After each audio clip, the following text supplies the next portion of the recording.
SPs, SDP45s, G40P-2s, and I'm also going to cover the SD40M2 for you modern guys out there. But only briefly, so it's always at the end and never enough. That's how it is for modern stuff. And I had to live through that for a million years, listening to these big giant books talk about steam engines to no end on the Southern Pacific. And I'm flipping to the last 2 pages and they finally mentioned an SD45. It's like, why bother? So now we get our turn at it. What I want to cover is basically the history behind these locomotives, try to figure out ways to help you model them, and make your existing models closer to the prototype.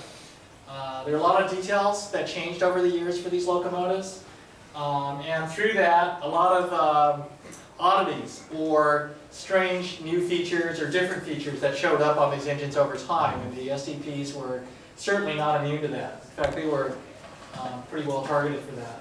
We're also going to cover the 3 G40P-2s that arrived back in 75 and 74, 75, and their glory days basically between 75 and 85, in my opinion, on the commuters during the week and working freight service during the weekend. After that, when Caltrain took over, they used SP equipment for a while, and then they got their own F40s and gallery cars, and kicked out all this wonderful stuff back out into freight service.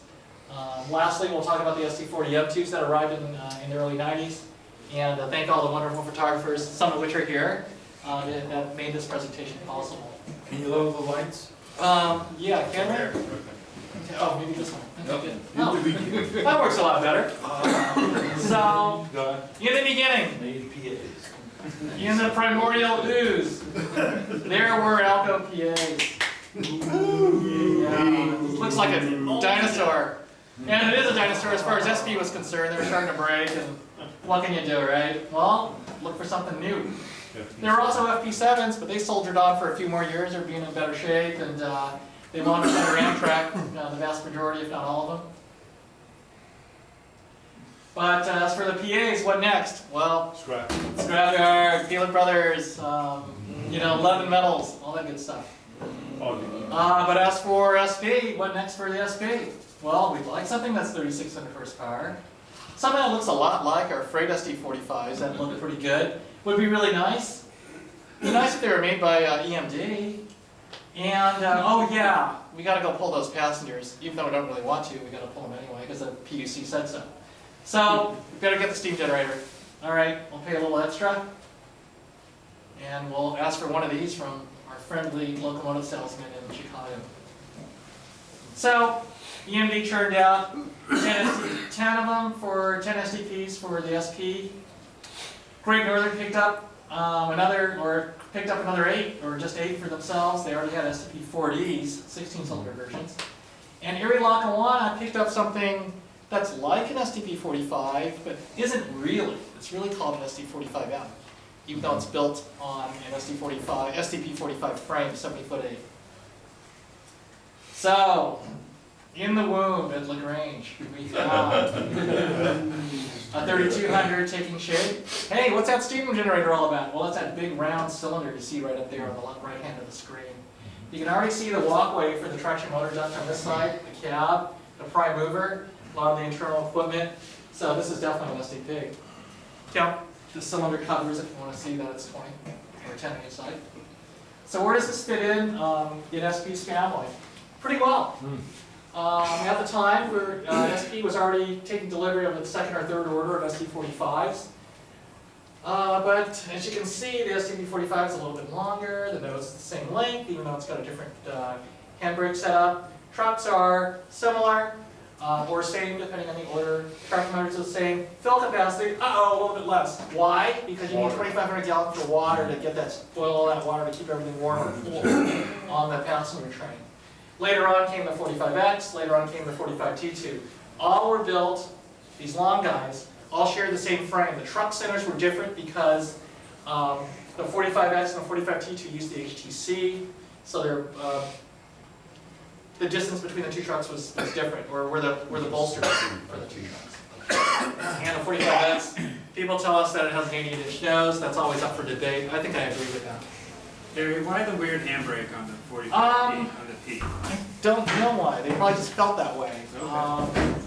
Plug one of the railroad specified and says, yeah, I like that too. Good, we'll take it. So here's a builder's photo taken in May. The locomotive was shipped in May. Most of them, the first few were in service by the end of May on the SP, May of 1967. A lot of really cool features that you did not see after this photo. And I'll cover that in a second. What's different about an SDP45 versus an SD45? SD45 ends here. You are 4 feet 11 inches shorter. You have that steam generator compartment back here. Nice thick seam, big gap here. Athearn did that awesomely on their Genesis model. Not too deep, not too shallow, not too wide, just right in my opinion. You have a water fill plug here, which basically goes to the water tank on this side. There's a nice seam right, a weld seam right here. Fill here, water here, steam generator there. What else is interesting about it? You got a flat hood end. It's not a pointy hood end like most freight SD45s. You have straight up steps like an SD45P-2. You just don't have enough room to walk around back there. You just want to cram as much hood out of that locomotive and get it out of the factory. Harry? Yeah. The trucks on that looks like the brake cylinder is only. Yeah, just these one are, I'll truck? cover that in a second, but they have what they call high-low brake cylinders. On this side, they're mirror, each truck is the same identically. This side of the truck has one brake cylinder up here. The other side of the truck, all the brake cylinders are down low. The reason why they did that, I think, was probably to make it easier to wind the parking brake on the other side of the nose, where there's a high cylinder on the opposite far side. So, let's see, what else? Oh, so there's a water fill. And the roof line is pretty much brand spanking virgin new. No changes, everything's nice and clean up there. There is no DV vent, a T-shaped vent up on the roof there, a rectangular vent. And there isn't a rectangular vent on the side of the flare either for increased airflow through the dynamic brake housing. That came later, about a year or two later. As delivered features. Look at that, you got a flat top plow. That, I've never seen shots, in all the shots that I was given, I've never seen a shot of an SDP45 in service with that plow. They were either replaced at EM Depot for delivery or at Ogden or wherever the first SP shop was when they took delivery. And to go along with that is a straight cut lever across the top. It's not angled to match, it's angled to match the line of the plow, which is essentially straight across. So my cut lever is straight across. Nothing special there. What's also interesting is that you've got the water transfer lines up here too. Now they're sticking out like to go to another F unit or something like that needs it, because you want to take extra water from the neighboring locomotive if you need to, for the steam, to feed the steam generator. First service assignment, they wanted to kick the PAs off the city of San Francisco, so that's what they did immediately. There are some published, if you read a lot of published books out there, they say the standard was 2 SDP45s on the COSF. That was only true for very heavy trains in the wintertime, things like that. Typically what you would see is one SDP with a short train of 9 cars, or one SDP and an FP7 or an F7B. Or F7P, if you really wanted to. So here's a COSF, basically right outside. Walk straight down toward the tracks, and drop back about 40 years, and you'd see this. This is in Richmond, heading east. They were also on the Cascade. Basically, they were on every train that was based out of West Oakland. Sound King Daylight, the Starlight that passed through town, the Cascade that basically went north, the Starlight that went south. Here's one in the city of SF. This is a week before the Amtrak takeover. That's why the photographer was out there. Drew Jacksich recorded this shot. Oh no, actually, this isn't a Drew shot. This is from Aaron's collection. And I saw this shot up on Facebook, and I said, oh, I've got to use this. So I sent Aaron a nice note, and he said, go for it. It's all yours. And so here it is. Thanks, Aaron, for that. And he doesn't know where it came from, but it was from his photo collection. This is a very recognizable location. Where is it? 10th Street. Yeah, pretty much. Or is it down at the Oakland Terminal? 16th Street. 16th Street, yeah. Yeah, not 10th quite. Yeah, 10th Street's behind me, but yeah. Oh, there's 16, you can see it. So here we are in Sparks. Here's a fun one. Jim Lancaster sent me this shot yesterday in a big hurry. He says, wait, you've got to have this one. And so I said, oh, I didn't know about this. They threw them on the fun train too. And there's no documentation about this, but you know, you can only say so much in a power book. Harry, Yeah. they're also used on trains 21, 22, the mail train, Mm-hmm. because in ghost trains of the overland route, Yeah. they show SDP45s brand new and 71 on the mail train, has that Cool. dog in. Thanks. Yeah. Yep. Nobody ever shot any pictures of it, so it's not here. I think, oh no, there are pictures, there are pictures, I think it was in that ghost book. Yeah. Yeah. Well, I don't have every book in the Hey, library. you know, there It's was a ghost one book. funny story about the fun train, and I think it was an engineer on that one. Lady was a little tipsy, and she told the engineers to be careful. She said, why should we? They took away our steering wheel, and all the people didn't want to get back on the train. Right. Cool. All right. Well, anyway, we got 85 more slides to go here, so let's try to hold the stories a little bit. Where is this location? Thank you. Berkeley. Heading east. I say west. I say west because if you're going east, you'd see Spengers to the left of the locomotive. And that's clearly not Spengers. That's clearly not a hill in front of Spengers ever, in my opinion. But that's just me. So. If it's number 12, wouldn't it be eastbound? Oh yeah, my number is off. Okay. 2 a.m. in the morning. What can you do? So. Anyway, here you go. Initial service assignments. This is a shot taken with Santa Barbara. Here's the 3205. Oh, you can't see it too well, but it's already got a mess of fans up on the roof, and we'll be talking about that in a second. Another SDP, single unit. You don't need to buy 2. How many bought 2 already? Good. And on the Starlight. And here we go. This is how it happened. 5 of them were leased to Amtrak, according to Straight Pack. I kind of get the feeling more of them were out there, but I can't get a lowdown on the exact road numbers that were on Amtrak at the time. All I remember were seeing pairs of these at 16th Street back in the day. When I was just a little kid, my dad would take me down there, and one of my friend's mom would drive us down there in their VW bus. Everybody used a VW bus for rail fanning back then. It's bizarre. And 16th Street coming into town, train 11, about to become train 12. And yeah, the Starlights were just huge back then. I don't get it. So. And here's another monster Starlight going by Maggie. And this is a different train with a 3207 on the point. And so what do I couple these STPs up with? Only STPs? Only F7s? FP7s. FP7s, right. Or F7Ps. Yeah. And, well, you know, kind of whatever you want, almost. If you want a freight unit, stick it on the point. SP loves sticking protection power on their Amtrak trains to get a little bit of money back, I suppose, for keeping it on time. A little kickback money. And here it is. Here's kind of a Heffel flash up of everything on, looks like 11. What is your best starting point for modeling an SP SDP45? Genesis. Yeah, that's Genesis. Yeah, they're Genesis. But before that, Yeah, that's true. Brass. or cold hard cash. So anyway, and yep, it's the Genesis. So we'll start there today. We're not going to talk about kit bashing, cutting up old wide hood shells to get where you need to go. That's what people did when I grew up, when I went down to the East Bay Club. So pretty nifty way to go about it. I always wanted an SDP45. Never got around to kit bashing one. And, oh geez, waltz into a hobby shop and pick one up. What's so hard about that? That hurts an awful lot. Yeah, it hurts. Yeah, but oh, it hurts so good. There's some brass ones. So anyway, what did SP do with these things after they showed up on the property? Well, one of these things they did was they added re-rail frogs. I don't know if you have a derailment at 79 miles per hour, you're going to need a re-rail frog. But they lasted, those re-rail frogs lasted about until the first derailment or and then they fell off. They never came back on. So I don't see these things lasting more than a year. Maybe some of you guys can tell me otherwise. From all the shots that I've seen. What else did they do? New plows. They got rid of that wimpy little plow, and the reason why they had that wimpy, or they switched to the larger plow, was because they wanted a plow that was wide enough, wider than the fuel tank.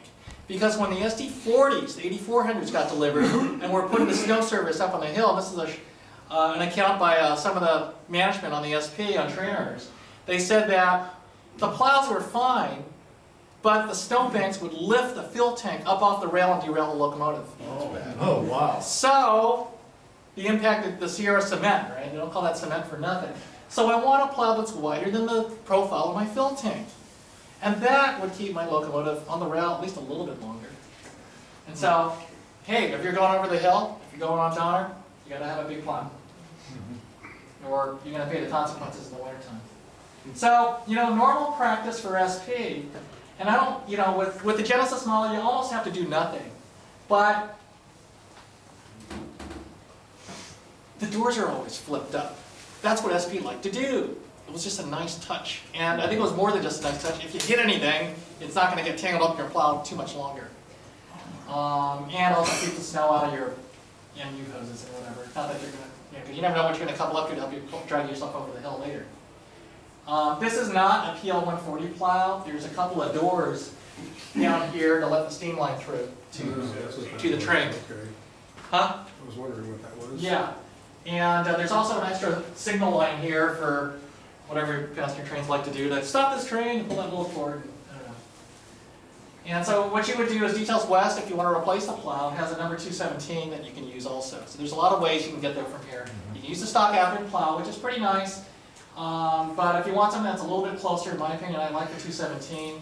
And what I wish Details West would do is do one with closed doors. But you can do that with a little bit of sheet brass or sheet styrene to scrape off the doors that are bolted on and to close up the opening and put a little detail on that. Modifications after delivery. Well, they were delivered with freight gearing. Can you believe that? Maximum 65 miles per hour, 6215 gearing. Well, that didn't work out too smooth when your PAs could just lope along at 70, no problem. Well, okay, even your old beat up PAs. So after about, I don't know, a few months, they swapped them all to 6017 gearing through Sacramento General, I presume. And you see this new little stencil up there, that's a 6017. And that's a 3203. Other things that occurred between 71 and 72 a little bit later are the dynamic brake vents that were added to standard EMD production about that time. SP retrofitted that and cut out an opening on the STPs as well. They also added lift tabs up there for a short while, around that same period. But those tabs disappeared by 74, 75. They put them on and then torched them off later. Guess it didn't work out. This is a matter of huge debate on train orders.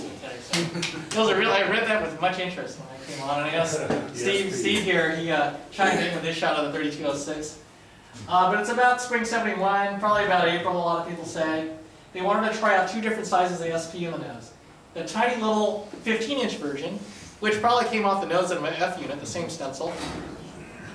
And that was applied to 3203 and 3206. SP's SDP45s were numbered 3200 to 09, which is 10 locomotives. So the 03 and the 06 got the 15-inch. And the 02, by 1972, here's the 03 again, and hey look, I can't couple it up to a Black Widow. Well, there you go. So, but make sure your Black Widow's numbered in post-1965 numbering. It's not a 5600. Otherwise, they're going to call you on it. There it is to make sure. So anyway, block SP, 21-inch standard. But this was the first locomotive on the SP to receive this 21-inch SP. But look what's weird about it. What is weird about it? It's low. Not really. Low, exactly. We'll fix that. And so by the 05, they kicked it back up, and that's the SP we all miss. So there it is. And both shots are taken in by Charles Lang in Santa Barbara. Front stencil. Yeah, pretty sweet. But yeah, the one on the right's a little thinner, isn't it? Yeah. Yeah, that too. So you'll see variations, I'm sure. And so what do you do after Amtrak buys or gets an SDP40Fs and starts throwing them on the star line and getting their own E units and their own power and getting up on their feet? Well, you've got a bunch of passenger engines lying around and a bunch of passenger engines that already work in the peninsula that are getting worn out. The train masters, the Fairbanks Morris H2466s. So why don't we try these new things out on the commutes? The 0100 and 05 are sent over there. And then according to Straight Pack, a couple more were sent by December of 73. They didn't perform too well, they were slower, all this and that, so they messed around with them, hot rodded them a little bit. They increased the airflow settings for the traction motor blowers, more air, more power, more or less overheating. And then you had commute and freight passenger settings for the alternator. And somebody that actually worked on the railroad can actually or if you know more, then tell me more. So, where do we start? 7th Street Diesel Terminal. This is very typical. Walk down there on any day and you would see this. You'd be able to walk right up to it. You wouldn't be hiding behind a little cyclone fence that has 1-inch squares on it, which is ridiculous, but what can you do? So here's the back end of a 3200 again. This is the 05 with the flat back end that I was talking about. The other thing that's also interesting is that you've got a full width anti-climber back there.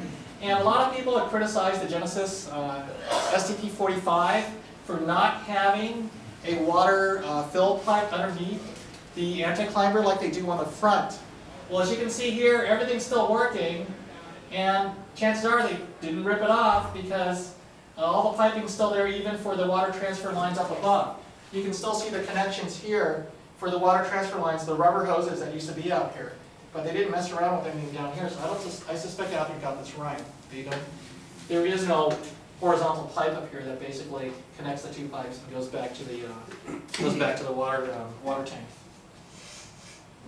And you've got an open pilot underneath here. There are no catch trays for the MU hoses. They more or less dangle there, or you swish them aside curtain style. And there used to be some sort of a connector or bungee here where you just kind of keep it out of the way of the open pilot. It's really weird, the open pilot. Yeah, DD35s were like that. Yeah. It wasn't too unusual back then for B units to have that sort of thing. But I think they probably just opened it up anyway since all that space under here, you've got a big, huge bracket for the piping as well, for the steam generator piping Sure, as you well. gotta run all your steam piping and everything. Yeah, so it's like, yeah, why bother? So here's a shot by Steve, and I guess you'll tell us what date it is when you find out. But it's got to be pretty early because that's when 280 was just being built, and SP 4th Street Tower Station was still there, or 3rd Street Station, I should say. 4th Street doesn't even exist yet. I guess 74 or 75. 74, 75, yeah. Here's move forward a few years. Here's our favorite 3205 with a looks like a P5 up there, and at the new 4th Street Tower, heading south. 3200, either backing its way or rolling back into the 7th Street Terminal. 08 on train 130, tunnel 2, in July of 76. Great light, love that. And there's that PG&E natural gas tank to the left. Bayshore. And what's nice here is you can see a lot of really cool details. You can see that water transfer pipe going up to the 2 water transfer lines up there. And you don't have that on the back end as far as I can tell. So, and again, here's the doors open on the MU hoses, closed up for the steam generator piping, and a forward little train master off to the left. Yeah, did they change? It looks like they changed out the general trucks too. Oh yeah, exactly. You've got hybrid trucks on this one, and we'll talk about that later. There's a lot of changes on these locomotives. On the weekends, and this is a Steve Sloan shot here, and they work side by side for a little while, and of course everybody knows what happens next. That's a PSA grinning bird from the end. Yes, and for the plane spotters, that was in your caption, I know. So, and again, PG&E rears its head again, so they gotta go pay your electric bill or gas bill in this case. And there's an RS32 there behind the 2. Yep, 4,000 height right there. Cool stuff, but everything you see in this picture, totally gone. Except for maybe the hills in the back. That's about it. I'll fix that when we get to it. On the weekends, very typical. You know how I knew it was a weekend growing up here in the East Bay? SDP45's on freight, right? Weekend You didn't even need to know that. You would just put your ear up to the sky, and all you would hear would be M5s. That's how I knew it was a weekend. I was like, oh, it's so relaxing, it's M5s again. Good. So, this is very typical. Here's a westbound heading near Bahia, soon to go by my house. And every boxcar is a plowing plane. And every boxcar is just cool, beyond cool. Every one of them was a different color. Different color, different railroad, even better. Back up on the hill, I think, Marble Cloud, Dave Maffei, they were all up on the hill back in August of '78. And this is what they do on a weekend. But at this time period, in 1978 and the beginning of '79, that's what they did all week, was pull freight over the hill and out of Roseville. All week, Monday through Sunday, and again Monday through Sunday. Why? Why weren't they working the commutes? There was a shortage of power, I believe, on the. Right, so what do they use instead? Amtrak what? Hooches. Thank you.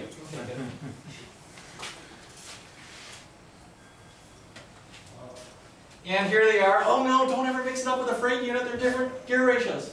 What? I can't hear you. Here is the 9108. Standard freight SD45, a G40P-2, a 3200, a 3200, the Bicentennial. Bicentennial? Who cares? It's going to be great sooner or later. Might as well start now. Stick in the big hole. Heat until gray. So I made up a chart here. Jim Evans helped me with this. Then I did a little bit more research and found a few more oddities. And Ricky knows a few more things that are pretty cool. But everybody started off with P3s when they came out of the factory, standard SP horn. When the train masters were retired, and even before the train masters were retired, some of the STPs gained M5 horns, very melodic 5-chime horns. But you know what? There were 16 train masters, I believe. So 3030 to 3030, 3020 to 3035. Only 10 STPs, and 1, 2, 3, 4, 5, 6, 7. So 16 minus 7 leaves you 9. Where did the other 9 horns go? Whose garage has them? Harry, you remember the guy? Yeah, go ahead, Ricky. Come on in. Do you remember the guy who used to do the horn service repairs for the SP? Huh? He used to work here in the Western Division. Yeah. Panel truck. He had the M5s on the roof. I'm sure you probably got the rest of them. So yeah, you probably had all 7. So yeah, Ricky, you had some thoughts about the horns? Yeah, well, 3191 and 3190 had two had them, Got 2 of them? Yeah. M5s. Cool. And then 3205. Oh, go ahead. Sorry. 3187 and 3190 and 91 had them. Yeah, I had 3 of them. Yeah. So okay, so that still leaves 4. Yeah, well, Yeah, well, we're not going to be CSI here, but yeah, I just thought that was kind of interesting when I went through here. So the 05 wore a variety of different horns through its life. You'll soon know that the 05 was kind of a poster child for really cool stuff. It was a magnet for really cool features. And the 06 had an M5, 07 went to an M3, it didn't even get an M5. Some of these lived pretty much, in the 09 had 3 horns, an M5 through the probably about 1979 or so, and then a B5 somewhere in 79 or 80. Truck configuration, stock truck configuration, all low brake cylinders here. The other side of the truck looks just like this, low and then high. High is right next to the brake wheel up there for when you want to park this thing and not let it roll down the hill somewhere or into something else. That's how they look as delivered. You notice a small SP up there. Where would this be? Any ideas? I'd say West Oakland. Very good, 16th Street. Yeah. So here's another closer look. Atherton does this perfect, straight out of the box. What's happening with the raised part there, the railing, you know? Which part here? Yeah, that bump up. What's That bump, happening? that's a water fill for the water tank. For the water tank. And you can actually, I think this is, yeah, steam generator water. It's a steam engine, kind of. And later on, a lot of them got swapped to high mounts, about half of the engines. 1, 2, 3, 4, 5, exactly like that. So I wish Atherton would make these parts available.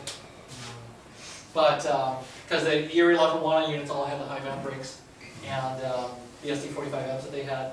And actually for the next run of SDP45s, this is public knowledge, just look at the PDF on the Atherton website. They've got high mount brakes for the 3200 that's coming in the next run. Hey Mike. Eric, do I see a bunch of add-on high voltage stickers on there? Yeah, somebody went crazy with high voltage stickers. This is 1980s, I don't have a date in this shot, but I'd have to say it's probably at least 84 probably at least, because you've already lost the class lights up there. Ricky, you want to say when this might be? yeah, well, 3209 never lost its L-shaped window. Yep. Nope. It was Still got the dog leg. Good going, 3209. And Yeah. yeah, they lost the class lights in 1986.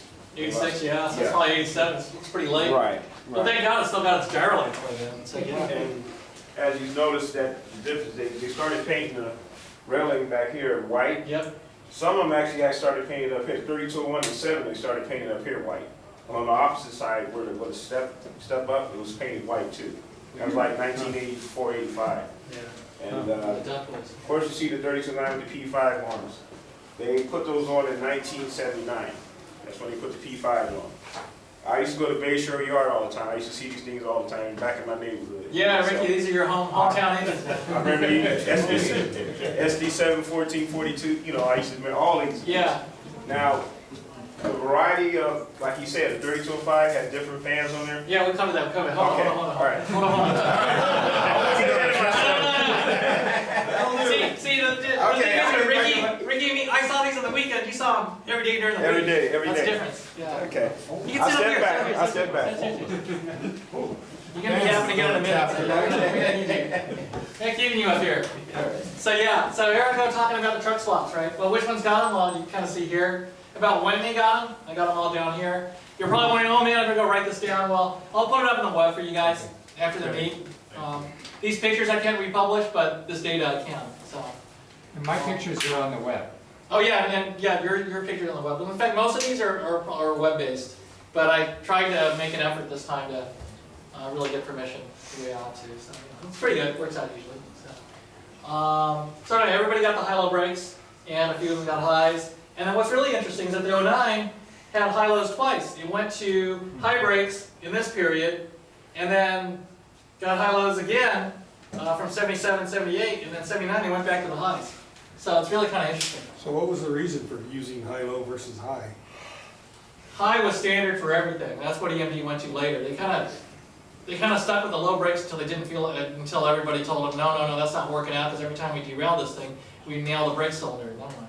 It's in the shop a lot. Or any other reasons? Well, the 3207 kept the low amount high. Yeah. The 3201. Yeah. 01 and 07 kept it all the way through. So yeah, and then, I'm not sure about these guys. I never saw them with highs. Harry? No. Yeah. I believe the reason why they got rid of the low brakes because of damage, debris flying up and hitting them, and Yeah. maintenance reasons too. It's Right, easier to yeah. change. Yeah. So yeah, there's a lot of different ways to get there from here. But look at everything now is high, so there's got to be. They weren't modifying the trucks, right? I mean, they were No. just swapping them out. Just swapping them out, as far as I know. I mean, all that stuff is probably stuff you could bolt on anyway. So, but then again, you've got to go bend your own new brake pipe in anyway. So I don't think anybody would go through the trouble of doing that, unless you got that much time in Sacramento. So, which could be. So anyway, looking at the back end, you've got water transfer connectors, gone. And then, let's see, a signal hose down there. You can barely see it right here. It's like this little N-scale sized air hose sitting here. And you got to model that too. So those are things you can still do. They went from 4 MU hoses per side to 3 by the 80s. You didn't need that for modern stuff. And what else can I say? It's a pretty straightforward back end. This isn't Eugene. I would say it's Roseville, but it's Eugene. So. I was thinking this, oh man, it's got to be Roseville. I used to White think Milford, breakers but too. you don't have a building like that in Roseville. So I would say it's Eugene. No, that's what the photographer said. They So added that's Elizabeth. icicle breakers to the engine. Huh? Icicle breaker. Right. Yeah, and there was some changes on that too. And then, yeah, Ricky, let's see, oh, here's a steam pipe in underneath. And then, let's go cover the oddities, and we'll save some more oddities when we're toward the end of this section. But 04 had spaced out lettering vertically. It's much further apart than the guys in the back, and it's not just perspective, believe me, trust me. And what else is weird? Well, looks pretty standard to me. It's going up in the Cocoa Land. Well, later on, it lost icicle breaker in the rear. It took it Yeah, off. yeah. I like all the antlers up there. It looks cool. And then here's the 05 going underneath Bart at in West Oakland, and heading east, and it's got Fan of the Month Club. And we got some more shots of that. Or you can go out and go take a look at Elizabeth's model out there in the meet. Out back, you've got a G20 fan, flare top. You've got a couple of standard 48-inch fans. And then here you've got a Jeep 9 48-inch fan, and then a standard SD45 48-inch pan top in the first position. And what else is cool about the 05? Well, at this point it's got an M5 up there, block SP. It looks pretty good, and once again the doors are flipped up. Standard operating procedure for Bay Area people back then. Well, it's for passengers. Yeah, it's for passengers. On freight, they have them down. Yeah. It just looks cooler. Yeah. I don't know, it's not aerodynamic really. Trying to break through the air at 79 miles an hour, so. And so here we go with the fans. You got a cap top, a G9, and here you got the flare, number 3 position, and number 5 position, number 3, number 4 position are standard as you see them from Athearn on the Genesis model. Athearn did the 3205 in as delivered configuration, so it doesn't take a whole lot of work to change all the fans up there. It's a fun thing to do, and there's really no way you can mess it up really. So Pick a fan, any fan. pick a fan, any fan. You don't like the fans, just wait a month. That's pretty much how the 05 was. And here's an interesting shot from Brian Rutherford. Oh, wow. It actually started off with 2 G9 fans, or somewhere along the way it went from 1 to 2 or from 2 to 1. Actually, that's Do you know? 201. Is it 01? That's the one. The one that had 2 DP9. Okay, that's 01 then. Thank you. Okay. And then here's a 05 for sure. Gee, was G20 fan? Yeah, and look, where's the G20 fan now? Didn't I tell you it was in the back position? Yep. Yeah. It moved. Huh. It's nice to just kind of unscrew and play around up there, however you feel like. You can kind of do that with Canon fans too, so just like the real deal. And here's the dynamic vents I was talking about. The T vents up on the top. That isn't provided in the current Athearn release because the Athearn release is as delivered, and they didn't have it like that. But the next release will. They will have a new DV housing with the rectangular vent on the side and the T vent up on the roof. The T vent you can do pretty quickly because that's a detail associates part. But the horizontal vent, you could probably use something like Archer, or if you're more daring, cut out a little rectangular hole and stuff something in there, a little wire or whatever. Here's the 3205 at 16th Street heading into West Oakland. Man, I used to remember walking into there and seeing the same thing. Just another Saturday afternoon. And here's 08 getting into going by HP Pavilion. Or, well, not yet. Oops, wrong area. So here's the 08. The 08 had standard lettering on the side of the cab like everybody else, but somewhere along the way it got kicked up. Ricky, you know why? Not sure. Yeah, I tried to figure it out either. I just didn't have enough shots of the 08 to Yeah. tell me anything. So. Yeah. But it had to be, I'm thinking it had to be after 73. So. Right. Well, that you mean that shot there? No, yeah, well, that's 80s there. Yeah. Yeah. No, actually, no. That's like late 70s. Cause Is see it- the trucks. oh, it's about the See the low. trucks? You still Oh, yeah, got yeah, the yeah, right. low man. So. And here's the 09, and I guess somewhere along the way around 1979, some shop guy that happened to be a foamer in our area started stenciling locomotive designations and on all the side stills of a whole bunch of different things, SD40T2s, SD45s, and he only managed to get his way onto one SDP45, and it happened to be the 09. Yeah. And there it is. And I think actually Microscale actually has this on one of their data sets for SP, which is pretty sweet. So. They do a better job than UP does in stenciling the model numbers on their stuff. Yeah, definitely. We do, the WSP did most things a little bit better. Probably that's just me saying. But anyway, here it is on the point of an officer special somewhere, Oregon, I believe. So let's switch over to their little brother, the GP40P-2. Looks like a baby SDP45. Well, yeah, a lot of ways, definitely. And here's that door I was telling you about in its open position for the steam generator pipe that I cut through. Same plow, built in, I believe, 74. Down here by 75, they spent a lot of time on the Star Pacer in the Central Valley and into Oregon, working out of Eugene, basically south, to break them in. You put a locomotive into service outside of California, save on sales tax. And when you're talking about $350,000 to $400,000, that can add up. Times 3 in this case. Huh? How long did that have to usually last? It was 6 months. 6 months. 6, yeah. Yeah. Yeah. So anyway, they worked out, south out of Eugene. They ran a lot in LA basement. They were in LA for a while. Then they ran, like you say, Eugene. Yeah, they wound up in West Oakland though on their way home. West Oakland on the way Yeah, home. it's kind of bizarre. It's like, you're not supposed to be here, get it out of here. So, no, not you good. So anyway, here's the G40P-2. 81-inch nose, big anti-climber, so you got a little bit of a porch there. Kind of wish they had an 88, that would look even cooler, but that's life. And look, they've got the ratchet brake too. And pretty standard stuff. 3,000 horsepower, same idea of a rear end as an SDP45. Tunnel motor Tunnel. style. Well, it's just a flat back end, because you need that, you need all that space for the steam generator. But then the locomotive got really, really heavy. Can't make it any heavier because the axle loadings will go beyond your bridges and everything else, and more than this was designed. So they had to, where do we save weight? In fuel and water. So they had even smaller water tanks and smaller fuel tanks. But hey, we're only talking about 46 miles each way anyway, so who cares? So 46.1 or whatever it is between here and San Jose. And look at this. You got a closed up back end here. Not quite sure how they did the piping. They just ran it up above the MU hose catch trays. We'll throw it back there anyway. That's Just like they just put a rail across the bottom. Because it's open. Well, it's open. No, it's a flat piece. Yeah, it's a flat sheet. Yeah, but the top's open, and then your pipe just sticks out over that. Harry, Yeah. it's got the same rear end as the Central Road, New Jersey G40P. It's very similar to a G40P. It's basically a -2 version of a G40P. Right. The only thing you're missing are the two bullet class lights in the back, because they used to run them long and forward. Yep.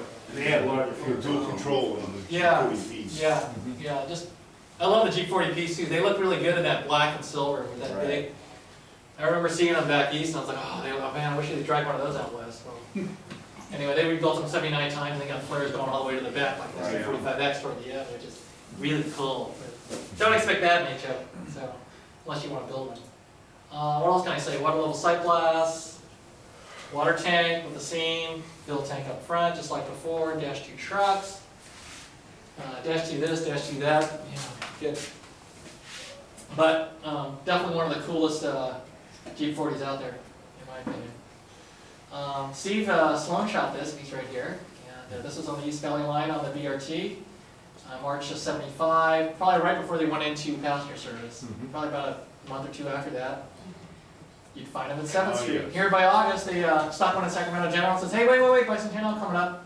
Gotta be like everybody else and paint up the Bicentennial locomotive. This was one of them. This is 3197, one of 3 bicents on the SP, as everybody knows. You notice there was no number in the back? There's no numbers there. No, really? Oh, yeah. They did that later. Somebody forgot. So anyway, here it is, looking pretty sweet. Man, don't you wish you could drive down there? Well, the tracks are still down there. Most of them. Yeah. Except for the one that goes across the street. Here we are, getting ready to get out of town on 130 on 4th Street. Once again, the plow doors are closed for, we're good to go. Just like landing gear or something for the SP, it's weird. Just another Monday. And we got the B198 over there with a pretty huge string of galleries. They just use these indiscriminately. And where would you say this is? Where in south? San Francisco. South, I think above or below Bay Shore. Do you think it's a little bit more into town? I'm not sure, it could, like I said, it could be over by. I would say 22nd. 22nd. Yeah, but I just couldn't place it on Google Maps. Could be by Cesar Chavez. Yeah. Yeah, Or Paul Street. I would go with Paul, yeah. But I don't know, that's just me. And Steve gave us another shot here in College Park on a weekend. Have passenger engine, we'll pull freight. That's what you do on the weekend. And They have 62-17 gear ratios on the 6215 on the G40Ps, as far as I know. They changed 60. Did they change them to 6017 later? I've never seen a stencil of them with the. No, you ain't seen them since they. What really kills me is that when they were delivered, they were 6215. All of them were. Why did they do that? It's like you already learned your lesson They with couldn't the. keep up with the train masters, that's why they I changed them. I know, but by then they already put the STPs Yeah. at 6017. They've been Right. 6017 for 3-4 years by the time Right. they ordered these guys. Right. And yet the builder's photo shows 6215 right there on the the side of the truck. But anyway, here we are pulling freight. It's a weekend, and I'm about ready to hear this thing go by my house later in the day. When they were due for maintenance, would they do that on the weekend or on the Weekday, weekday? weekday. They run into San Francisco and they send like 5 or 6 units to Bay Shore right now, do PMs and send them back by 2:30. They leave one at Bay Shore for call protection. Brisbane, California. They send it out there and let it sit to the commute rush hours over, then they run it back to 7th Street. So in that sense, the preference was for freight over passenger. Well, of course, it's the revenue. It's SP, of course it was straight over passenger. But the assignments that you just talked about is pure passenger. Yeah, pure Just to be passenger. clear. When I spoke about PMs, they're pure passenger. I know a couple of mechanics at Bayshore Yard, one named Charlie Washington. He used to hate those things going out on freight because they come back and tear up the components inside the traction motors. He always say, these damn things weren't built for freight, they're built for passengers. He always argued that point. And, because they take them up to Donner, they come back, they gotta, do the routine maintenance on them. But yeah, most of the time when they came in the morning on the commute, they have them all lined up in elephant style, and they just run them down the Bayshore, and then there's, do the PMs on them and all this stuff, and then usually they leave one unit behind for protection. We call it Yeah, protection. Mid-Peninsula, in case anything Right, dies. no, they usually run Brisbane, Yeah, Brisbane, California. PC One day, I don't want to get off Terry topic, they had the 9389 down in Bayshore, the Bicentennial, the other one. They had both of these. In fact, I got a shot, I'm at my table with both of them at the wash rack, and I'm standing on that unit, and next to it was the 9389. Well, they had the 3209 down there, and they couldn't get it started. So what they did, they sent the 9389 for protection, sitting out there in Brisbane. Jeez. And when they finally got it started, you see it going back in Bayshore Yard. But that would have been a nice shot to see both of them, 97 and 9389, passing each other That would have been at great. Brisbane. Yeah. Yeah. Anyway, here it is, 97 and Tracy just kind of lounging around. How do you model it? Pull out a credit card. Yeah. Or Brass. save and wait, or get a brass one. Easter egg. But if you want to ask me, just wait. Right. This is public knowledge. I'm not telling you any secrets Yes. here. This is right here in your G40-2, Genesis G40-2 owner's manual. It's right there in the parts diagram. Yep. What am I talking about? It's this. You got not one, but two G40P-2 hoods as part of the part of their parts cache moving forward. And the reason why they're different is that one of them has blanked out class lights. Why would I do that? Well, I wouldn't do that, but you got to model all that late stuff. And so you got the flare there. You got the flare radiators you're ready to plug in. And I'm sure they got the dynamic to go with it and so forth. And these are all the other G40-2 lock hoods that they have. Oh, they This did is a the much full- longer long hood, so it will require a much longer frame. It will require much longer sills and deck, all that usual stuff. And yeah, like I said, just wait. So I'll talk about some of the modifications that happened. These are typical dates of modifications that happened on the freight fleet for Southern Pacific. And for the passenger locomotives, that typically occurred later or not at all. The passenger guys just wanted to do things differently or wanted to keep their units nice, in top condition. So what happened in '77? They actually by 1980, they went to the later cut levers, which is like this. You can basically uncouple the locomotive from the footwell, from the top.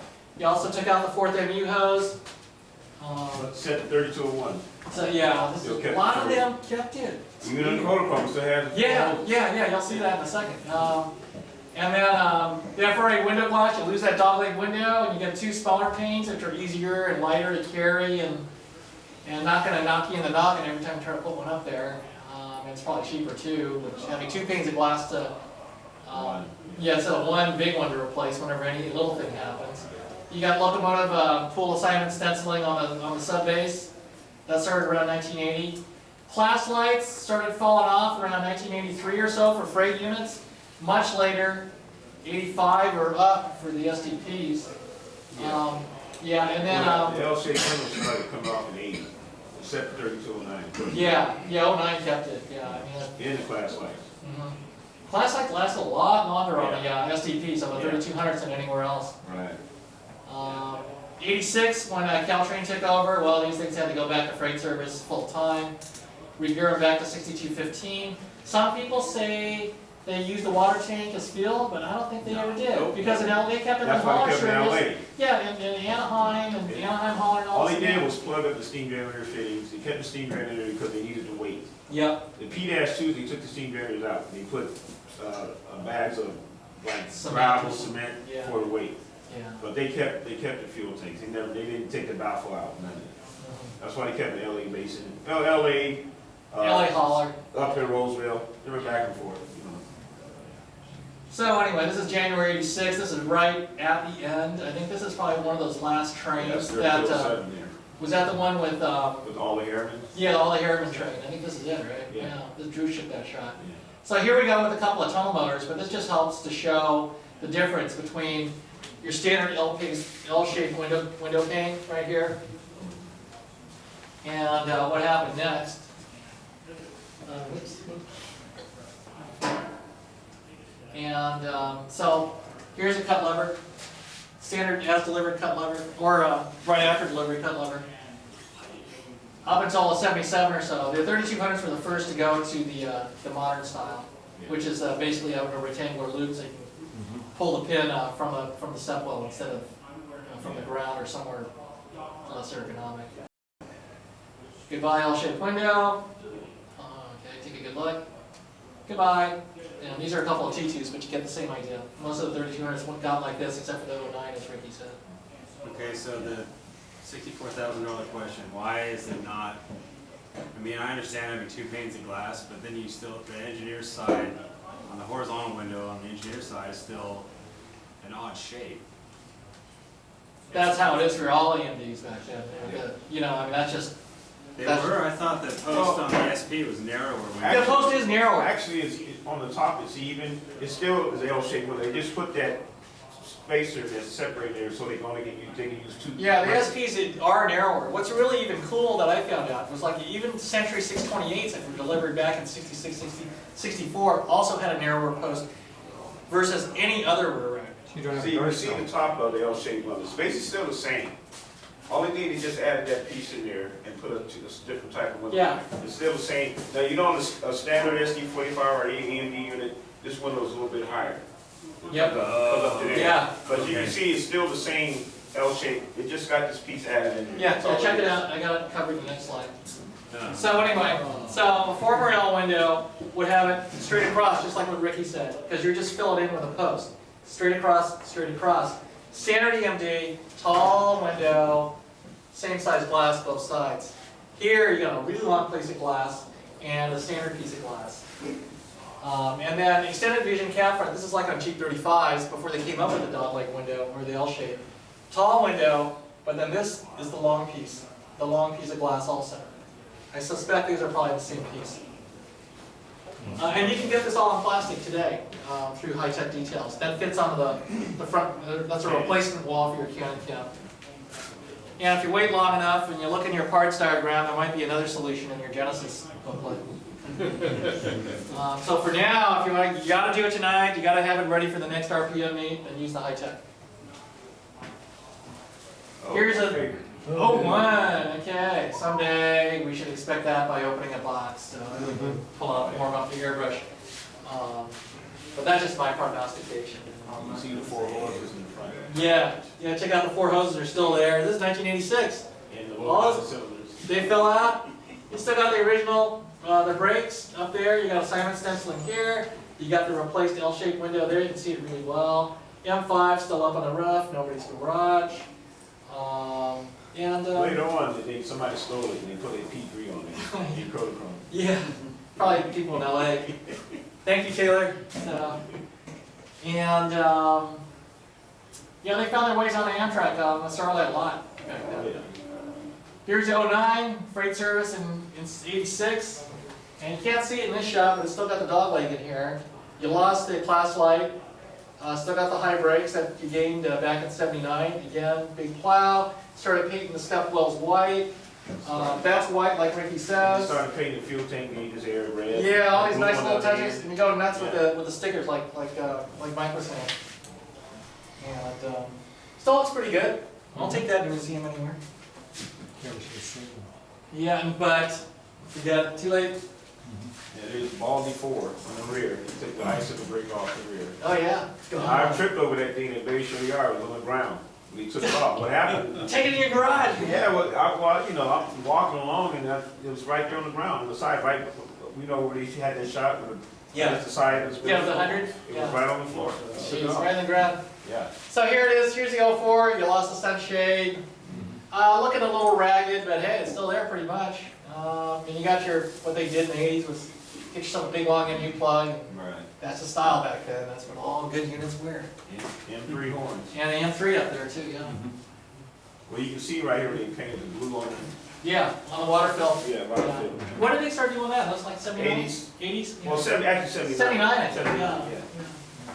So anyway, this is stuff I'd like to ignore, but it happened anyway. Yeah. Too late, man, but hey, they're still running. That's the former 3198. Yep. So what happened in the 97? People tell me? International, or. Indiana Harbor Belt? Yeah, Harbor. Yep. Belt. Yeah. Right. For the bicentennial one, they still have on the UP routes, they got two of them. That one and 3199. Yeah, but the 97 is on the IHB. And then the Harbor Belt, yeah, they Yeah. changed it back in. The back end they stole off of the G40-2. G40-2. SP.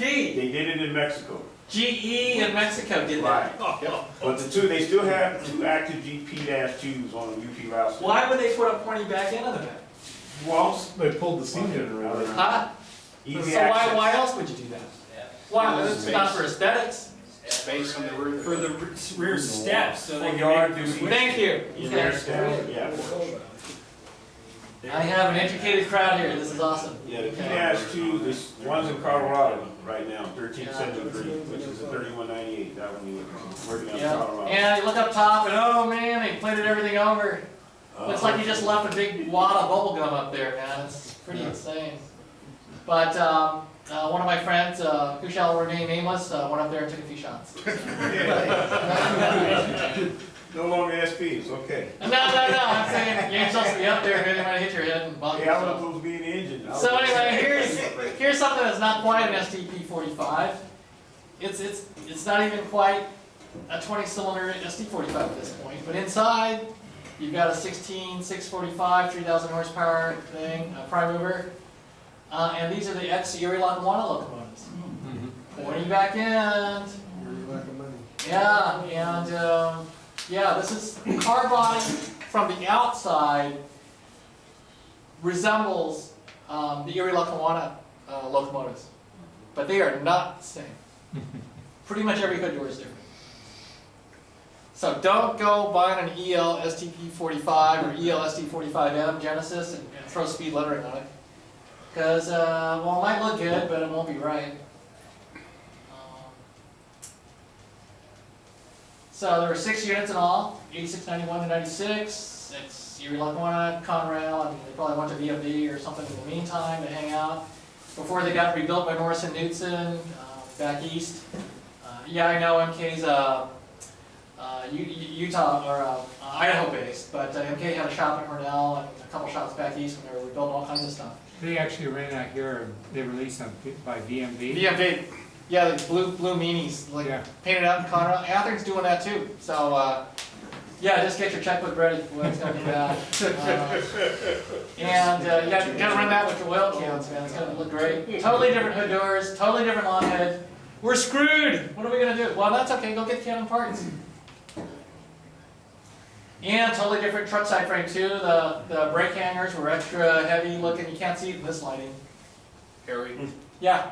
radiator fan spacing change too. Yep. All kinds of changes. Yeah.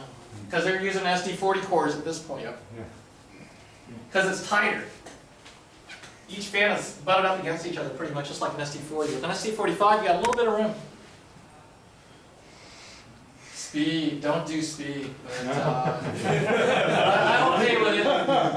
I'm okay with it because you know, hey, it's better than the other Pacific thing. I can't remember who they are, but.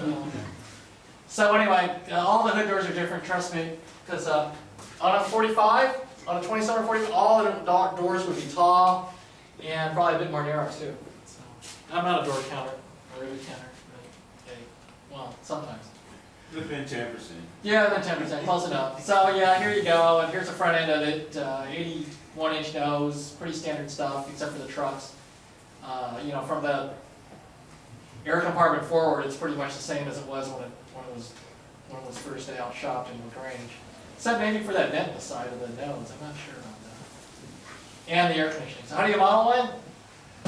How do you model one? Canon, after Genesis. Yes.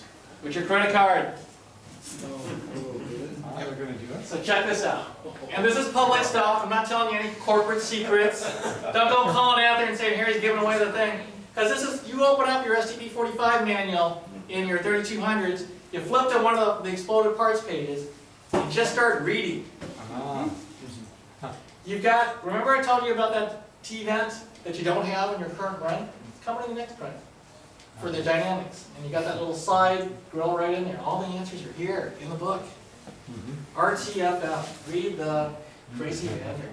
And all the hood doors are different. If you look at the hood doors here and compare that with the facing page, you'll see that they're different. What else can I say about it? And the fan spacing, like you guys were saying, it's closer, man. You gotta get it right. Okay? Okay. They hear you. And considering the great job that they did on their Genesis SDP, all you 90s guys are gonna be pretty stoked to have them. And I don't work for these guys. But you can see the spacing is different between the normal SD45 spacing versus the, it's subtle. But check it out when you're home. Exercise for the reader. Yeah, it calls it out in there as the SD40M-2. Yep, right down here. And go call them on Monday, see if you can order the part. Good luck with that. It ain't gonna work. Good luck with that. Actually call them for high brake cylinders, because I want them to go offer those separately. Definitely gotta do that. And modeling guidelines, don't listen to me. Always look at your pictures. Figure out when you're going to model it and look at that picture. Oh, I want to do one that's like around 1978 because that's when most of my other trains are. Look at the pictures around 78. For that unit number that you're modeling. Not for any SDP45, because each one of those is different. Crazy different. Yeah. And another thing, Ricky, you were saying about the beacons, right? Yeah, oh, yeah, a lot of people didn't notice. 2 units had beacons on for about 6 months, back in 1976. 3202 had a beacon on it, 3205 had a beacon on it. It was just experimental. They wanted to see if you can identify a commute engine from a freight engine. Didn't work out. Gyro light was just too bright. If you ever get a picture of the 3202, in the pool car book, you'll see a picture of the 3202. You still see the bracket on top of where the horn is. That used to be a beacon there. That's that bob hanging. Yeah, hanging partially off the roof. Yeah. But that used to be a beacon put there on the 3202. So the 02 and the 05 had beacons. Wow. Yeah, if you look at Ricky's model out there in the out there in the room, check it out. Another thing I wanted to go ahead. A lot of people make a mistake in saying that the SDP45 had the same steps as the time motor. No, they didn't. They were longer. Here's a picture right here. 3208 and the time motor. It's 4 inches longer steps. Taller or? Longer to the ground. Yeah, taller. Yeah. So you're going to model this, which back in the day, a lot of people didn't know that. You have to modify the steps. The steps they hung lower to the ground. That's what I'm trying to say. Yeah, easier boarding. Right. They're not the same exact steps. And in fact, UTI, that brass model company, I emailed them and told them that because the production model had the time motor steps on it. And I told them, I said, those steps were wrong. I took the train shop, showed Dennis, they corrected them. So I also pointed out to Afrin down in San Bernardino with the listeners model. I said, if you're going to do these SDP45, make sure you put the right steps on them. Make them longer. So they did. So good deal. anyway, I just Thanks, man. You definitely Yeah, who the real expert is, man. So yeah, I'm just here to show the pictures. Have you guys throw tomatoes at me. So this is how I like to remember them. Going by the KFC. Woohoo! Eat your chicken and enjoy some trains. Hitting the brakes into San Mateo, heading north.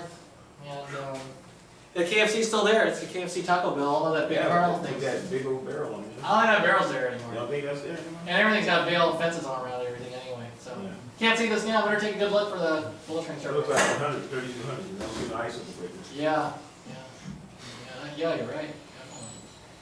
Definitely. And here's a great walker shot coming out here, heading out of town, and boy, that looks good. Oh yeah. That's right. The trail. By 101, yeah. Yeah, the trail. Yeah. Trail Hill. Yeah, it's oh man, bring back the days. Oh yeah. Well, that's a Walters car there. Yeah. There, so that's pretty Well, straightforward. you know they had two. They had the Coleman and the St. Louis Car Works. And the 6-wheeler ones had the bathrooms. Right. Those Right. didn't They have have that. no bathrooms in these. Yeah, they mix them. So you gotta get a smoker or you gotta mix it up. And, Oh, 7th Street. man, don't you wish you just walk down there and see this stuff? I mean, Believe it or not, insane. Harry, I used to work right across the street at a convo company, right Yeah. across the street from them. And I'm stepping out on the dock and I'm in the warehouse and they Look right there, See them coming in. right there. Turning them around on the Y. Fish in a barrel for rail fans back then. Right there. Right. There used to be like a little coffee shop across the other side And too. they used to leave Friday them running close. all day. Oh, yeah. And later on, they start shutting them down, and firing them up around about 2:30. They start firing them all up immediately, of course. This is what I like to remember. And also, I wish let's somebody do a laser cut of that. Yes, that building's still there. Oh with that yeah, sign. with the sign. It's all it's Adobe right now. Yeah. And here's a famous shot yeah. on rail That's the station. Okay, Okay, it's let the me- weekend. Let me debunk this photo for you Okay, guys. yeah. A lot of people think these all SDP45s are not. Look at the fuel tank. That's a P-2, Sure. and that's a P-2 right here. Yeah. So, look- T-shirts. yeah, I emailed the guy and told him, I said, these are not 10 SDP45. I don't like ribbon cop, I'm gonna be correct. As you can see, the fuel tank is shorter, right there. All the rest of them are SDP45s. This is coming in Antelope. It's 31.99 and 31.98. Yep, you still Yeah. sit it down. Okay, just wanna let you guys. Yeah. But that's what I remember on a Friday night. Friday nights for me were not about going out, but heading down to West Oakland and catching these guys just clogging up the entire diesel facility. They'd just be sitting there and you would just hear the bass. You don't even go to Tash. It was just awesome. And So the they didn't care. P-2 to me had a better sound Yeah. than the SDP45. They more deep bass sound. Like That's so weird. Yeah, maybe it's the car bodies or Yeah. something.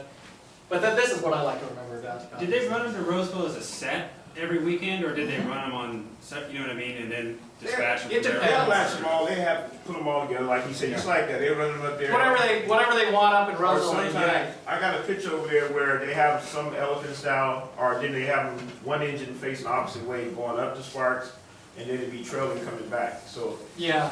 it all depends, Yeah, it's kind of semi-elephant, because like this is the way they point coming into San Jose. Right. Atlantic, right? Yeah. So you just flip one around, set Well, them you on can up. see one flip around, the rest of them pointed the Yeah, other way. exactly. Now- There's one. I had a friend of mine, he's an engineer, that's used to be David Duchamp. Yeah. He used to tell me some of them engines never, they were late coming back to San Jose on Monday.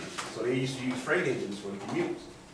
A lot of people, they used some UP 40-2s to run some commutes because they were snowed in on Donner Pass and they didn't make it back in time on Monday morning. So it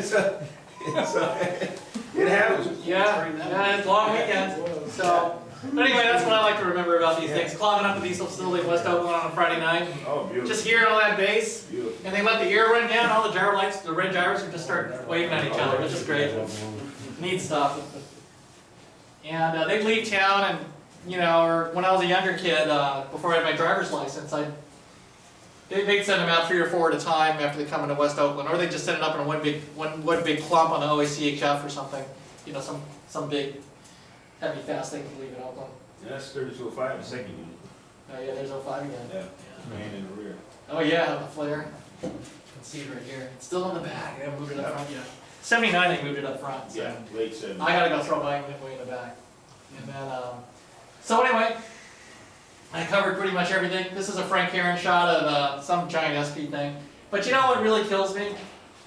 You can walk the earth today and there's only one locomotive with this light arrangement intact on this earth today as far as I can tell. And it's not in California. Where? Who is it? Which is it? God, it ain't in Sacramento, no. It ain't in Sacramento, and it isn't in Salt Lake, Ogden either. Ogden has a 7457, which was the 8800, which is a straight SD45. Right. That's still got a blank nose. The 6819 in Sacramento, which is the T2 that got saved. Yeah. It's lobotomized. Yeah, it's the bottom line. Yeah. Yeah, that's pretty much it. You know what? No. Where? Go out to Pine Bluff. There's a Jeep30 Oh, yeah. hiding in the shit out there next to the 819, and that's still got the nose. But they screwed up the lettering on the nose, or UP did when they handed it over. It says SSW 5007 or whatever it is. No, just 5007. Right. Yeah. So somebody was paying attention. So, but do they care? Maybe. So, Anyway, so I think the charge is, we got, the SDPs are all gone, the G40Ps are still around, somebody's got, we gotta, when the chance comes, we gotta go pony up. Save one of them. at least. Save one of them, yeah, I mean, Talk geez, to you might get a GP. good T2 to save. Yeah, I mean, it's like, come I mean, on. gee whiz. So anyway, I covered pretty much everything. Ricky helped me out with a lot of good stuff, and I appreciate his help too.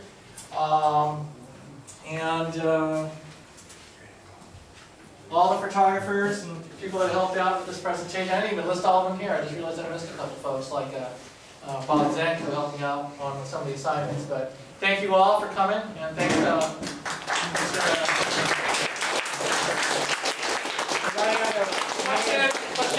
Can I add one thing? I've got an email list, and I'm going through a lot of SP stuff right now.